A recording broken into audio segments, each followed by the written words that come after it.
Andre Agassi, McEnroe, Andy Roddick, and Michael Chang play at Las Vegas. I'm like, hey, if these guys are playing it, maybe I should try my hand at it. I think it's a matter of taking icons and translating it to the sport that you're talking about. Sometimes it's not a straight up relationship that you're building.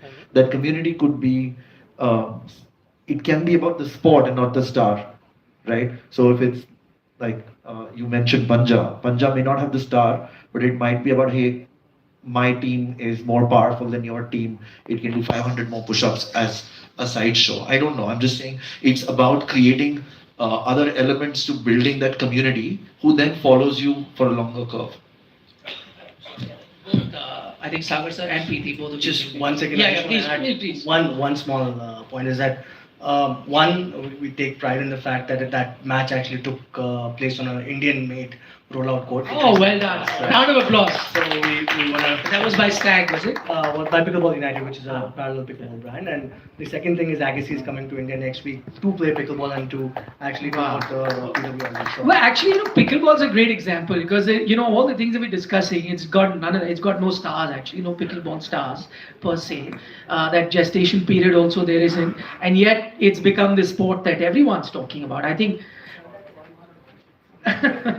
Yeah, I mean, isn't it? Yeah. The one thing about pickleball is I don't think we've still proven how many people will watch it, but I know a lot of people are playing it. I think the expectation that you're going to get 100 million people to watch it, I think that's the wrong expectation. I think that's something we should, again, I think putting that kind of pressure on a sport which is still building out, I think that, again, having the wrong set of benchmarks, because if you see and you see everyone talking about it, is it then? I think that's I think something we should be careful of. But just one thought there, sorry, Preeti.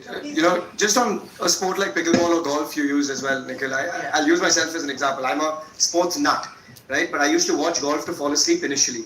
Once I started playing the sport, I'm watching it because I want to understand what XYZ is doing or Rory McIlroy is doing to play a shot that I can't play.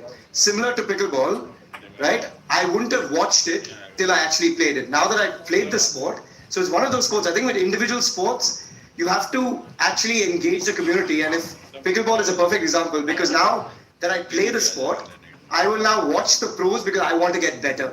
And if you can build that, you become not just an armchair expert, but you say, hey, Agassi is doing that. Why can't I do it? I want to watch how he's doing it. So that's the trade-off. I'll get everyone to answer just on that subject. Like you said, you don't, or you're not expecting or you want about 500 million people to watch it or 100 million people to watch it. Eventually, would you want that? I mean, SSCA, SSCB is watching you. That's good enough, right? You'll take that. That's where the sponsorship will come from. I think that's the other bit that I'm sure everybody on the panel has seen, and we've seen in numbers. So if you look at, and there is a very interesting report which was written by Bloom Ventures, which talked about the fact that we have only about 4.5 crores, 45 million relevant audience people in the country, right? Which are the guys who are buying stuff on the internet, buying stuff on through social media, consuming all of that, right? Even if you look at the movie business, people they're like 5 crore to 6 crore movie ticket buyers in the country. So we are talking about a very small sliver of population when you're talking of consumption. So you can actually make a successful product by focusing on this. You don't need to be a mass audience and then spend that kind of marketing budgets because that's your expectation. Because I think that's the expectation reset that we need to have. Saying my sport is relevant to, I know we were discussing earlier about how football is very, very relevant in certain parts of the country, like Kerala, like West Bengal, like east of the country. We should be making sure that those markets are deeply penetrated versus saying, hey, I have to be everywhere, because when you spray and pray with the expectation of audience, your cost of reach out is more, your whole plans go up a lot more.